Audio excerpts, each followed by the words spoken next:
చేసామన్నమాట. అటువంటి ఈ మేరుతో సమానమైనటువంటి ఈ కథతో రాక్షసులందరినీ కూడా ఎన్నో యుద్ధాల్లో ఓడించి ఆ భగవంతుడు మనకి ఎన్నో రకాలైనటువంటి విజయాలను అందించాడు. కౌమోదికి కథ రక్షో పురాణం కడిలో క్రయంతాం చేదక్షరక్షో అని సదక్షదారా తన్నంధకం నామ హరే ప్రదీప్తం ఖడ్గం సదాహం శరణం ప్రపత్తే. ఇది నందకము అనేటువంటి ఖడ్గము, స్వామివారి యొక్క దివ్య ఖడ్గం. ఇప్పటిదాకా దీన్ని ఉపయోగించడం తక్కువైంది.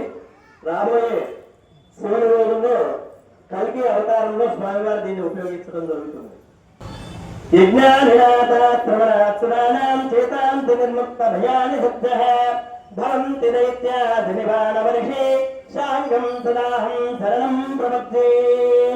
చక్కగా రామాయణంలో రాముడు వారు ఈ యొక్క ఆయుధాన్ని ఉపయోగించి రాక్షసులందరినీ కూడా రావణాసురులతో సహా అందరినీ కూడా సంహరించడం జరిగింది. అటువంటి దివ్యమైనటువంటి శారంగము అనేటువంటి ధనస్సు ఇది.